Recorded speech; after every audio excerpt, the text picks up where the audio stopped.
Du coup, t'as pu signer combien de biens? Là, j'ai signé 2 biens en même temps, un même propriétaire dans un même immeuble. Mais sinon, oui, je dirais une fourchette 4 000, 5 000 euros pour être large, En pour vrai, deux petits biens. Ouais. Ouais. Bah après, je pense que la comptabilité, c'est vraiment une question de maturité, savoir gérer son argent, savoir Ouais, calculer forcément. chacun de ses coûts, etc. J'aurais pu prendre plus de coaching, malgré que je pense que j'ai dû investir peut-être 40 000 euros dans mes compétences. Mais je pense que j'aurais pu le faire plus vite. Ok, petite update, là on est 3 semaines après le vlog chez Nicolas. Donc je voulais un petit peu vous montrer les résultats qu'il a pu avoir, sachant qu'il a commencé mi-mars ses logements sur Airbnb. Ok, pour vous montrer un petit peu, donc là on est le 12 avril 2026. Alors, qu'est-ce qu'il a fait? Donc il a fait presque 1300 euros de chiffre d'affaires en 2026, mars 2026 pardon, sachant qu'il a fait que 2 semaines. Donc ça veut dire que là, en ayant des prix bas, parce que là, en gros, quand vous commencez sur Airbnb, nous ce qu'on vous dit c'est de baisser vos prix encore plus bas que dans l'étude de marché. Donc ça veut dire que là, en ayant des prix bas, il peut faire 2500 euros de chiffre d'affaires avec 2 logements qui sont à 400-500 euros le loyer. Donc franchement, c'est chill. Franchement, c'est très très chill. Et ensuite, sur avril, là, on est presque à 1000 euros de chiffre d'affaires, sachant que là, je pense qu'il peut largement aller chercher entre 2500 et je pense peut-être 3200 euros de chiffre d'affaires selon comment il se débrouille. Parce que là, il commence à monter ses prix. Je lui dis de monter ses prix par rapport à ses réservations. Puis là, maintenant, il a le badge super haute. Donc c'est super intéressant. Donc voilà, c'est juste pour vous faire un petit update par rapport à ses résultats. Et voilà, passez une bonne vidéo. Eh ben, yo Nicolas, comment tu vas? Bienvenue dans ce podcast. Ça va super et toi? Et puis, let's go. Je vais te poser quelques questions. Et comment s'est passé un peu toi Bah, déjà, présente-toi pour commencer. Écoute, Nicolas, 22 ans, entrepreneur. Je tiens actuellement une boutique de maroquinerie Ok. dans la région du Havre. Donc à côté, j'ai commencé ta formation. On a avancé assez rapidement dans le projet au final. Un des élèves les plus rapides, hein. Et si on devrait parler des dernières semaines, genre comment ça s'est passé en termes de prospection, même d'abord l'étude de marché, faire l'entreprise. Bon, tu avais déjà ton entreprise, toi déjà. Ouais. Mais quels sont les points où c'était un peu compliqué? Comment ça s'est passé? Bah, au départ, forcément, il y a eu la recherche. Personnellement, de mon côté, je m'étais déjà intéressé à l'immobilier, tout ce qui est achat, revente ou rénovation. Je ne Mhm. connaissais pas encore le milieu de la sous-location ou bien de la conciergerie, mais je m'étais déjà renseigné pour prospecter des propriétaires. Donc c'était beaucoup plus facile de mon côté pour commencer. Ok. Donc j'avais beaucoup plus l'habitude pour appeler les propriétaires ou même pour utiliser les plateformes comme Le Bon Coin, Facebook, tout ça, etc. Pour vraiment analyser que ce soit le DPE, le prix au mètre carré, Ouais, ok. toutes ces informations. En vrai, c'est top. Et c'est quoi un peu ton résultat que tu as pu avoir ces derniers jours? Les résultats, c'est-à-dire trouver le En combien de temps propriétaire. tu as trouvé ton premier propriétaire? Combien de logements tu as signé? Honnêtement, je pense entre la recherche où je me suis vraiment mis, j'ai terminé la formation, j'ai commencé à chercher et quand j'ai conclu l'accord, il s'est passé à peu près une semaine et demie. Ouais, Ça a été très rapide, mais pas comme très j'ai dit, bah, rapide. j'avais un petit peu d'expérience avant. Ouais. Après, oui, il y a eu une période où pour se préparer, faire tous les préparatifs avant d'emménager, c'est ça qui a pris le plus de temps, tout ce qui est administratif. Ok. Mais entre la recherche et la signature, Ça allait une vite. semaine et demie. Ok, ok. Et du coup, tu as pu signer combien de biens Là, j'ai signé 2 biens en même temps en même temps? pour un même propriétaire dans un même immeuble. Ok. Et donc, du coup, il a d'autres logements à disposition, c'est ce que tu m'avais dit? C'est ça, il doit en avoir 5 6 dans le même immeuble. Ok. Donc, comme je dis à chaque fois, un propriétaire sur deux est rentier. Donc là, c'est le cas de Nicolas. Donc voilà, c'est cool. Avant qu'on parle de tout ça, aujourd'hui, c'était quoi un peu ta vie que tu avais avant de commencer la sous-location? Qu'est-ce que tu faisais vraiment concrètement dans la vie? Ma vie avant de commencer la sous-location, Ouais. bah, comme je te disais, je tiens une maroquinerie. Ok. C'est-à-dire vraiment, je suis dans le commerce, je suis au contact des clients. Mhm. C'est un domaine totalement différent, mais ça permet de former un entrepreneuriat, à la gestion, Ouais, ouais, que ce forcément. soit portefeuille, etc. Ok. Donc, ouais, tu es déjà lié un peu au commerce et Oui. même la comptabilité, tu fais un peu? Ouais, voilà, exactement. Bah, après, je pense Ok. que la comptabilité, c'est vraiment une question de maturité, savoir gérer son argent, savoir Ouais, calculer forcément. chacun de ses coûts, etc. C'est ça. Dépenser le moins pour Voilà. gagner le plus. Et financièrement, t'en étais où? Genre, avant de te lancer dans la sous-location, comment t'étais? Genre, en termes de matelas de sécurité, t'as commencé avec combien de capital? Je pense que c'est une question que beaucoup de gens vont se poser. Avec combien est-ce que t'as commencé pour deux biens? Honnêtement, la sous-location, tout dépend de la ville, parce que ça va dépendre du loyer dans lequel on Ouais. se lance. Parce que tout d'abord, il y a le mois de caution. Si c'est un meublé, du coup, c'est 2 mois de caution. Mhm. Personnellement, mes 2 biens, ils sont à 500 euros chacun pour arrondir. Donc, il fallait verser 2000 euros, du coup, pour les 2 biens, Mhm. en caution. Ensuite, il y a forcément le premier mois qu'il faut avoir en avance. Donc, on rajoute 1000 euros. Donc ça fait 3000. Et ensuite, il y a tout ce qui est rajouter tout l'équipement, les différents abonnements électricité et box. Netflix en option. Pour ça, moi je dirais, j'ai eu un budget à peu près de 1 000 € Mhm. pour pouvoir équiper chaque Ok. équipement.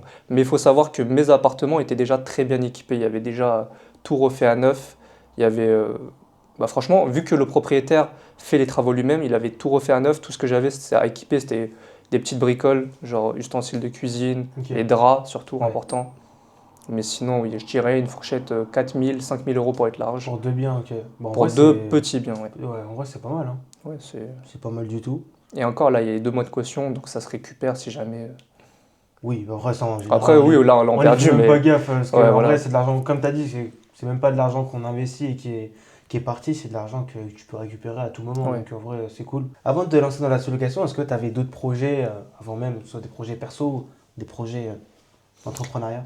Personnellement, je sais que j'ai toujours voulu être rentier, entre guillemets.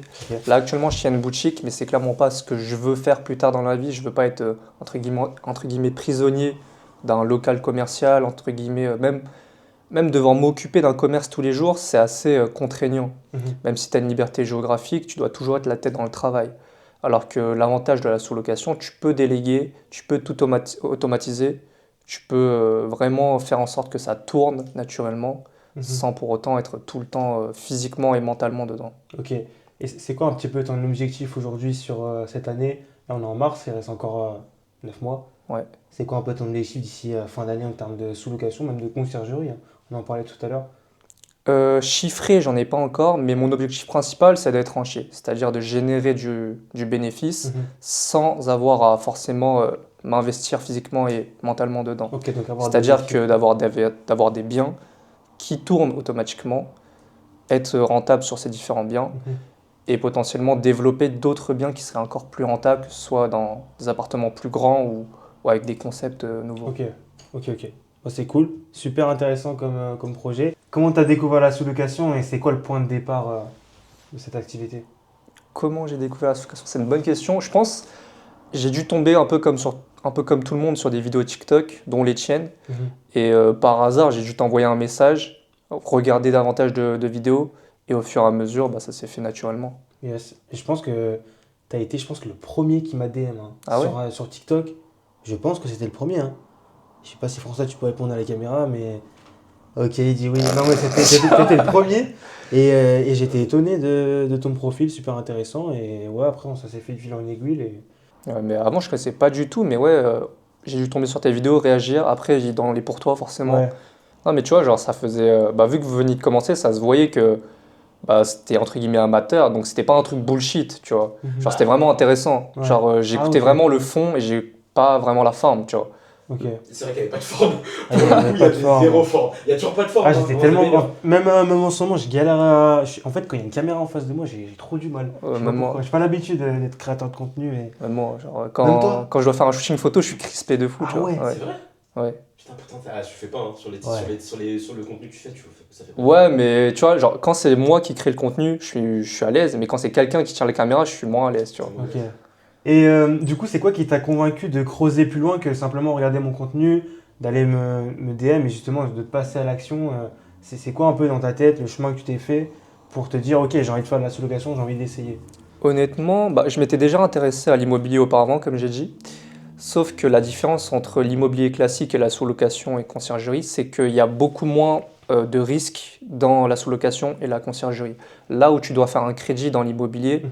ce que ce soit un crédit sur 20 ans, même 25 ans avec des centaines de milliers d'euros, dans la conciergerie et dans le sous-location Airbnb, tu peux te lancer, comme je l'ai dit, avec quelques milliers d'euros. Bon, c'est pas rien, mais tu peux te lancer beaucoup plus facilement. Mhm. Donc c'est ça qui m'a vraiment poussé à vraiment franchir le pas. Ouais, une facilité vers le fait que tu voulais devenir rentier et Voilà, tu t'es dit que c'est un modèle business qui te permettrait d'aller plus vite finalement. voilà. Donc, ok. Toi, ton but après, c'est d'acheter de l'immobilier et d'y mettre en location courte durée. C'est quoi un peu ton modèle de rentier pour toi? Je pense pas que mon but ce soit d'acheter si l'opportunité se présente, si un propriétaire décide d'arrêter et de vendre à un bon prix, potentiellement je serais intéressé, mais mon but c'est pas de chercher des biens à acheter. Mhm. Mon but c'est vraiment de pas avoir les mains liées, comme j'ai dit, que ce soit financièrement ou physiquement, pas être engagé sur un crédit, mais pouvoir saisir des opportunités s'il y en a. Ok. Est-ce que tu comptes investir à l'étranger autre que la France? Si on parle même de sous-location ou de conciergerie, est-ce que tu comptes aller en faire dans d'autres pays et si oui, lesquels?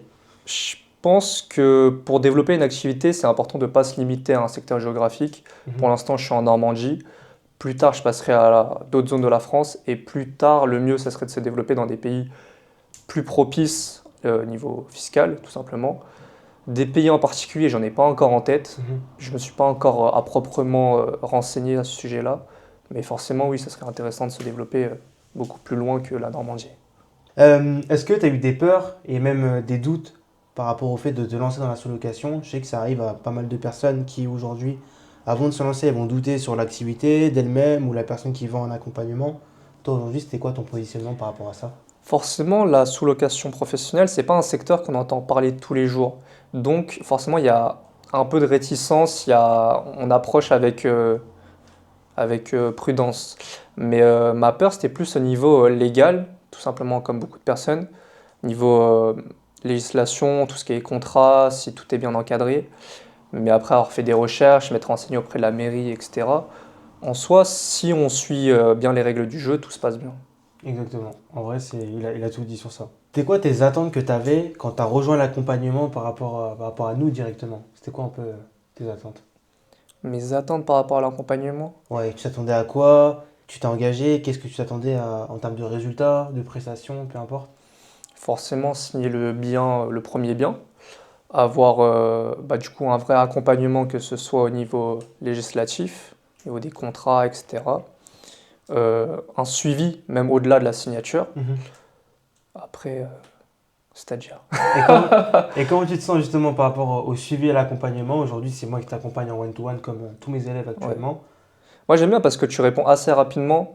Puis Ouais. même au-delà de juste donner l'information, tu donnes des conseils qu'on ne demanderait pas forcément. Ouais. Donc moi, je trouve ça super personnalisé, tu vois, comme Ok. accompagnement. C'est pas juste tu balances un PDF et Ouais, tu le non. suis, tu vois. François, il me disait justement, qui est derrière la caméra, qu'il y a des élèves à qui je vais donner plus que le fait de l'accompagnement, c'est-à-dire même des élèves qui ont des problèmes personnels ou même des problèmes de mindset, peu importe. Et moi, je trouve ça intéressant d'aller plus loin qu'un accompagnement parce que on n'est pas là juste pour vendre un produit, on est là pour transformer une personne d'un point A à un point B.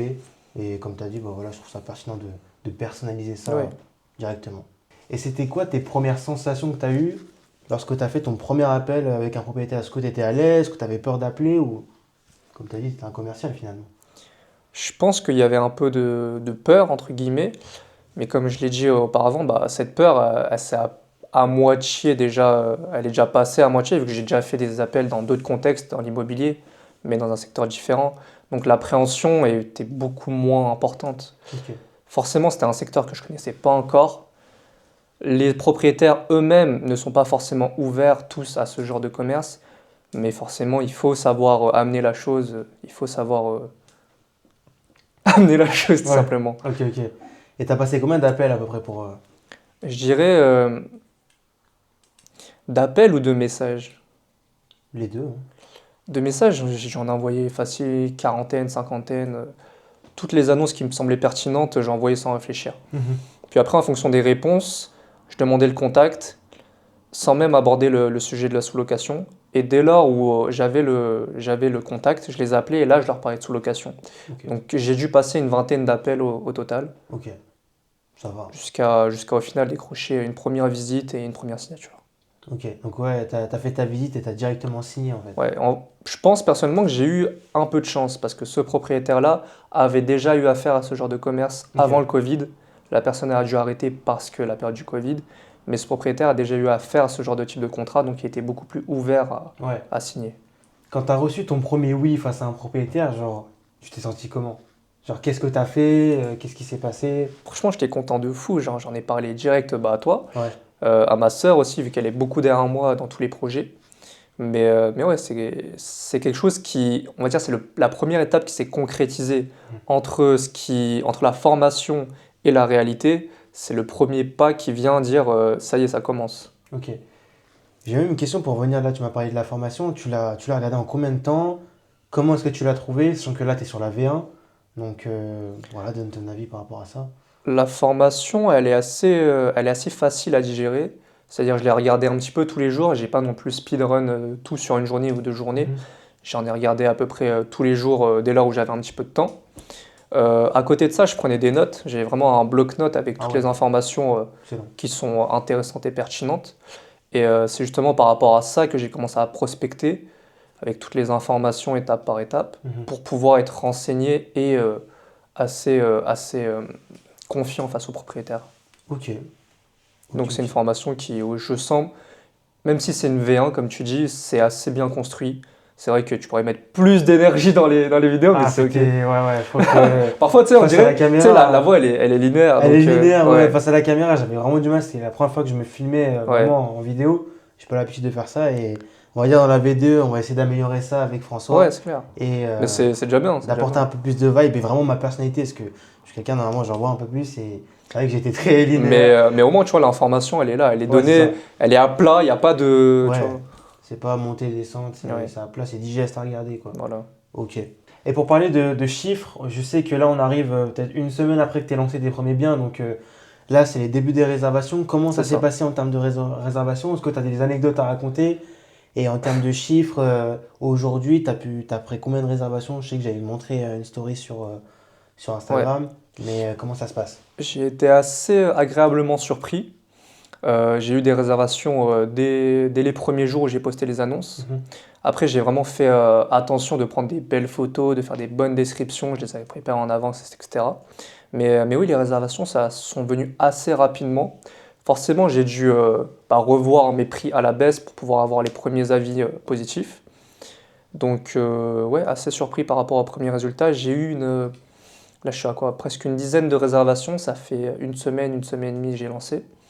Sur les 2 biens, oui, au total, du coup, j'ai une dizaine de réservations. Là, actuellement, pendant qu'on est en train de parler, il y a une réservation qui est en cours. Ok, super. Je commence à automatiser tout ça, boîte à clés, etc. Tu vas pouvoir tester quels sont les points faibles de tes logements et comment trouver des solutions à ces problèmes. Au fur et à mesure, à chaque fois que je reviens dans le logement, je vois des choses à améliorer en fonction des retours également des visiteurs, même s'ils ne sont pas encore très nombreux. J'améliore constamment les biens. Est-ce que tu as une anecdote à raconter par rapport, je sais pas, à un visiteur, une réservation qui t'a marqué? Je pense qu'il y en a. Ouais, la toute première réservation, tout simplement. Toute première réservation qui est venue très rapidement, j'étais super content. La personne a réservé vraiment pour la dernière minute. Donc j'ai dû préparer le logement vraiment très rapidement, même si ça a été très bien fait. On était sur le point, la réservation était pour 15 heures. Les clés étaient dans la boîte à clés, tout était prêt.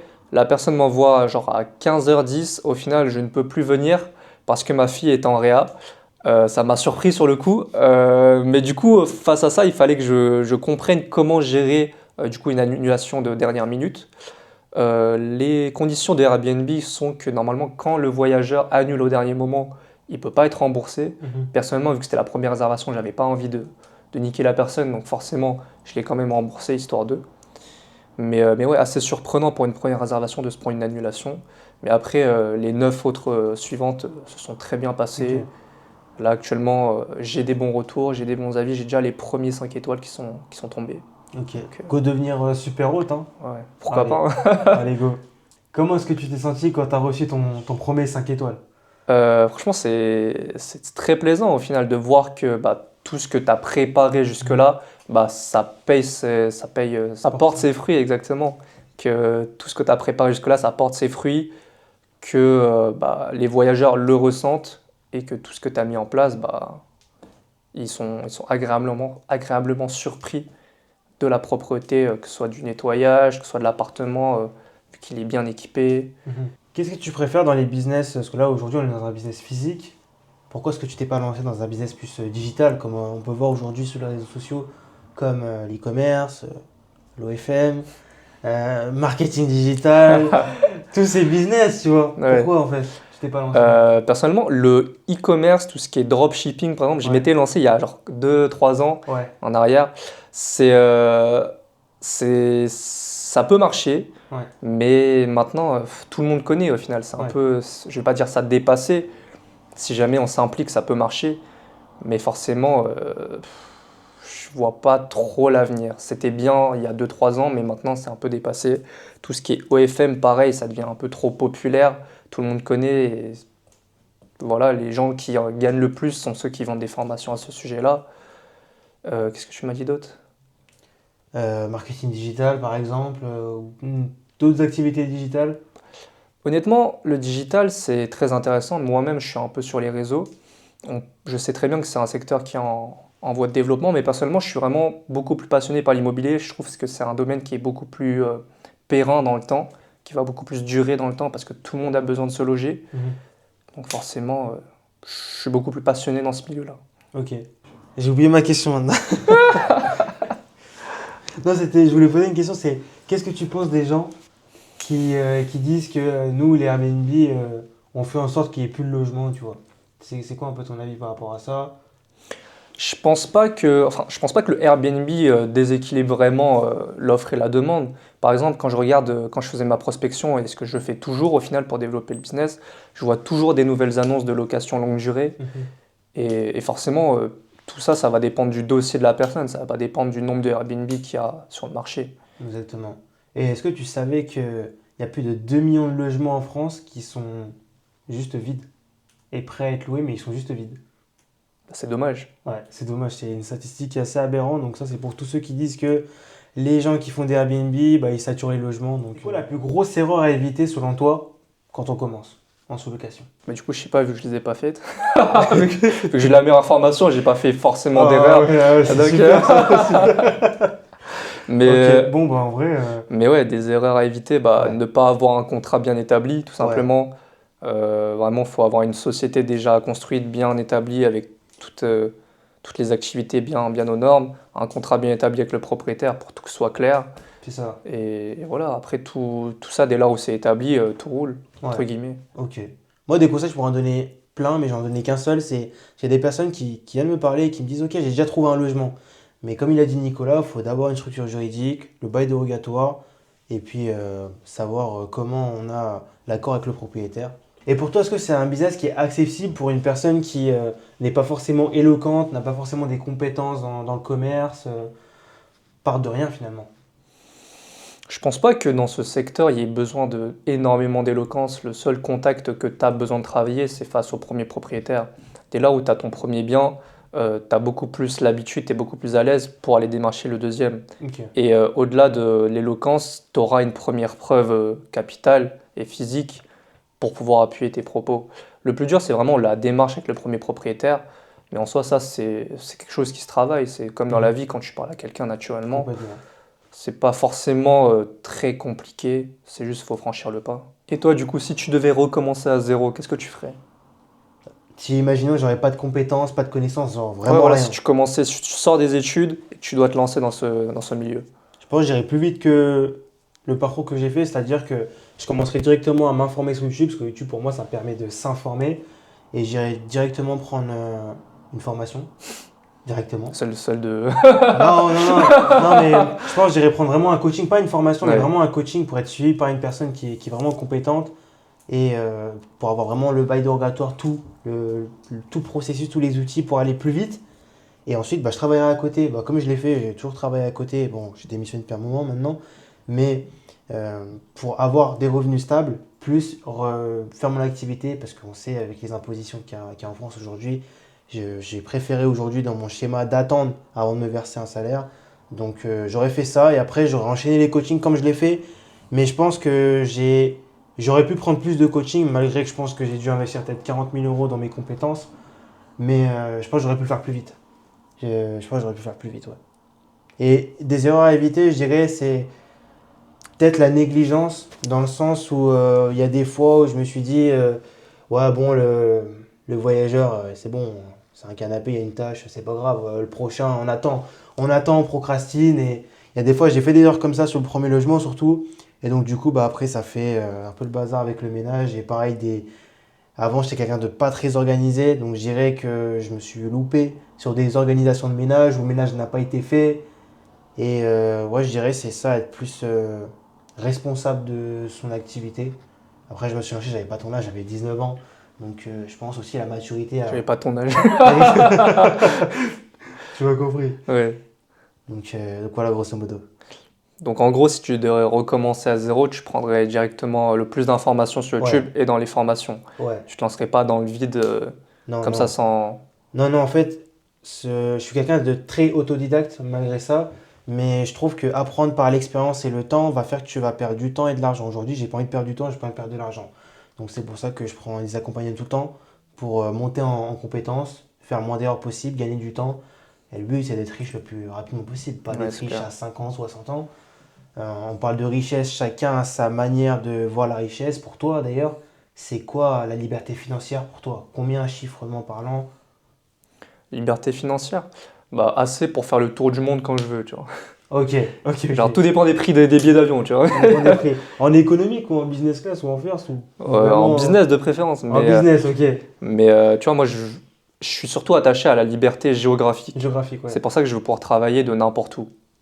Ok, ouais, je comprends totalement. Ah, pareil. Si tu avais été à travers la vidéo, quel message est-ce que tu donnerais à la personne qui était dans la même situation que toi tu étais? Une phrase. Une phrase en plus, c'est encore plus dur. C'est encore- Un mot.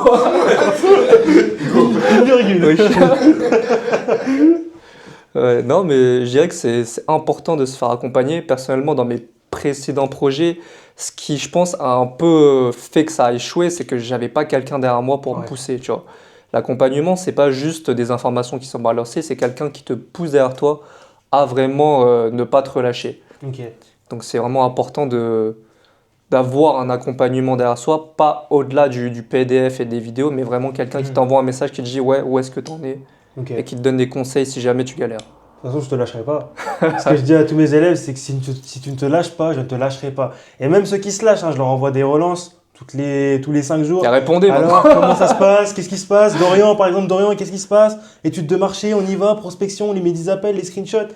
Et voilà, on découle directement. Mhm. Donc, à fond, à 100%. Toi, en termes de mindset, avant que je sais que nous, toi et moi, j'ai pas parlé trop de mindset avec toi dans l'accompagnement parce que tu trouvais que tu avais déjà un niveau de mindset déjà avancé par rapport à certains élèves où c'est vraiment le néant, le néant. Comment tu te positionnes aujourd'hui, toi, par rapport à ton mindset? C'est-à-dire, genre, comment tu te sens en tant qu'entrepreneur? Je sais pas comment poser cette question, mais je sais pas si tu as compris la question.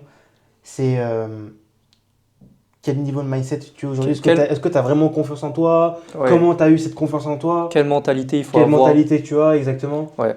Bah, personnellement, quand j'étais encore à Paris, je faisais mes études, j'étais un mec très fêtard. Genre, je sortais tous les soirs, c'est pas que tous les samedis, je sortais tous les soirs. Je voulais que me bourrer la gueule et tout. Mais maintenant que j'ai déménagé en Normandie, j'ai ouvert ma boutique, etc. C'était pas évident, mais forcément, ça m'a un peu coupé de ce milieu-là, Ouais. de la fête, etc. Forcément, ça m'a coupé beaucoup les ponts avec plein de personnes de ce milieu-là. Je me suis un peu recentré sur moi-même. Donc ça m'a permis avant tout de, entre guillemets, apprendre à m'ennuyer et apprendre à apprendre par moi-même. Mhm. C'est parce que c'est important parfois de se séparer de certaines personnes, pouvoir se focaliser sur ses projets et galérer, mais au final continuer d'avancer. Ok. Parce que c'est avant tout ça, le mindset, c'est pas genre un projet en particulier, c'est avant tout se la donner, se fixer un objectif, et peu importe les moyens, bah, faire. Même si ça marche pas, moi j'ai plein de projets qui marchent pas, qui n'ont pas marché, mais je continue, tu vois, parce que bah, je sais ce que je veux dans ma finalité, et il faut se donner les moyens, tout simplement. Il a tout dit, c'est excellent, j'ai rien à rajouter. Mais du coup, le point pivot de ça, c'est le fait que tu as été mis dans une situation inconfortable de déménager et de sortir un peu d'aller faire la fête tous les jours, d'avoir ta zone de confort, d'être à Paris. C'est ça vraiment qui a fait ce déclenchement. Déménager, ça, c'est C'est en partie. en partie grâce à ça que bah, ça m'a coupé les ponts avec ces personnes-là, mais c'est avant tout un effort personnel, tu vois. Personnel, ouais. Parce que tu peux toujours continuer à faire la fête dans une autre ville, même si tu déménages, tu peux toujours garder cette mentalité, entre guillemets, de se laisser aller, Mm. mais c'est avant tout un effort personnel de vraiment se concentrer sur ses projets et arrêter de se distraire à droite à gauche. Ok. Finalement, en fait, tu t'es vraiment reprogrammé. Comme je dirais à mes accompagnements, tu t'es vraiment réinventé. Tu t'es posé, tu t'es dit, ok, j'ai envie voilà. de changer, j'ai envie d'avancer et j'ai envie d'arriver à mes objectifs. Voilà. Ok, excellent. Il y a peu de personnes qui le font, faites-le. Posez-vous. Est-ce qu'il y a une personne qui va se poser tous les jours pendant 10 minutes sur son cerveau et se dire, ok, qu'est-ce que j'ai fait de ma journée, qu'est-ce que j'ai fait de ma semaine qui va m'apporter un quelconque résultat ou me rapprocher de mon objectif de vie. Aujourd'hui, là, on parle de make money, on parle de faire de l'argent. Il y en a qui sont intéressés par le sport ou peu importe le milieu artistique. Donc, foncez. Est-ce que tu es quelqu'un de leader dans ta manière d'être entrepreneur? Je sais qu'aujourd'hui, il y a deux types d'entrepreneurs. Il y a les leaders et les non-leaders. Est-ce qu'aujourd'hui, tu es un leader? Qu'est-ce que tu entends par leader? Un leader, c'est celui qui va s'entourer de personnes, faire une équipe et montrer le chemin, ouvrir la voie. En fait, tu as le chef d'entreprise qui va donner les ordres, qui va dire « Ok, toi tu fais ça, toi tu fais ça ». Et le leader, c'est celui qui va traîner le traîneau avec les autres et être devant eux et leur montrer la voie. Personnellement, j'ai toujours voulu amener mes amis dans ma mentalité, dans mes projets. Mais au fur et à mesure du temps, j'ai compris que tout le monde n'a pas cette mentalité-là. On ne peut pas forcer quelqu'un à faire comme soi. J'ai voulu aider certains amis à vraiment développer des business, mais quand ça accroche pas, ça accroche pas. Donc personnellement, au final, maintenant, j'avance un petit peu entre guillemets seul. Si des personnes me demandent des conseils, que ce soit dans le business ou même personnellement, vu que je fais du sport dans le sport, je les aide avec grand plaisir. Mais je sens que adopter cette mentalité-là, c'est pas propre à tout le monde. Donc je pense pas que j'avance avec des associés entre guillemets, parce qu'il faut vraiment quelqu'un qui ait la même mentalité, la même fin de réussir. Et ça se trouve pas n'importe où. Donc personnellement, si je devais me qualifier pour le moment, je dirais pas que je suis un leader, je dirais pas que je suis quelqu'un qui donne des ordres, mais j'avance. J'avance et si je devais trouver un jour un associé, ça serait intéressant. Si je devais me limiter à moi-même et donner des ordres à des employés, ça serait tout aussi intéressant. Ok. Eh ben c'est super. Est-ce que tu as une question à me poser par rapport à moi, mon histoire, une question sur la sous-location? Peu importe. Toi, comment tu as découvert du coup la sous-location? En vrai, très bonne question. J'ai commencé l'entrepreneuriat moi à 15 ans, donc j'avais déjà fait plusieurs business et j'ai découvert la sous-location à 17 ans. Je me baladais sur YouTube, je tapais comment devenir riche, tu vois, la fameuse grande question. Et puis à force de regarder, je suis tombé sur une vidéo qui parlait justement de sous-location professionnelle. Après, j'ai retapé sur YouTube d'autres vidéos. Je m'y suis intéressé. Et puis comme à ce moment-là, j'étais jeune et je voyais ça comme un business trop avec des responsabilités, puis j'avais 17 ans, j'ai préféré attendre et tenter d'autres business en parallèle tout en gardant cette idée-là. Et après, à 19 ans, je me suis lancé, mais j'ai beaucoup consommé de vidéos avant de me lancer, pas par peur, mais parce que je voulais prioriser d'autres projets avant. En gros, c'est ça. Mais qu'est-ce qui t'a fait franchir le pas parce que entre les vidéos et... entre les vidéos et... C'est-à-dire? Qu'est-ce qui t'a fait franchir le pas entre je regarde des vidéos et vas-y, je me lance? En vrai, j'avais épuisé mes cartes, c'est-à-dire que moi, j'avais certaines idées de business. Quand je échouais sur un business où je passais plusieurs mois dessus, je passais directement à l'autre. Après, ça, c'est aussi ce syndrome de changer de business, c'est une mauvaise idée pour moi. Je pense que j'avais un manque de mindset et de discipline à appliquer parce que je pense qu'aujourd'hui, je vais dans n'importe quel business et je me donne à fond pendant 6 mois, je sais que je vais du résultat. C'est clair. Parce que je vais faire la chose tous les jours. Donc, on va dire que j'ai eu ce déclic-là à partir de ce business-là. Donc, par chance, je dirais. Ok. Donc, voilà. Je pense qu'on va clore ce podcast. Premier podcast avec un premier élève et puis avec Nicolas. J'espère qu'on pourra en faire un deuxième. Je sais pas, dans 6 mois, 7 mois, on reviendra par ici. Pour voir l'avancée. J'espère qu'il fera un peu plus chaud qu'aujourd'hui. Ça va, il fait beau là. Ça va, il fait beau, c'est vrai. Et puis avec plaisir, merci à toi pour ton temps, d'avoir pris le temps. Avec plaisir. Pour tous ceux qui veulent en savoir plus sur la sous-location ou sur l'immobilier, je vous laisse prendre un appel directement avec ma team et vous allez pouvoir avoir un appel de découverte. Je précise bien, ce n'est pas un appel de vente, c'est un appel de découverte où vous allez pouvoir sortir avec une mind map, donc c'est-à-dire un business plan sur qu'est-ce que vous allez pouvoir faire par rapport à votre situation. Donc prenez votre appel directement sur le lien en description.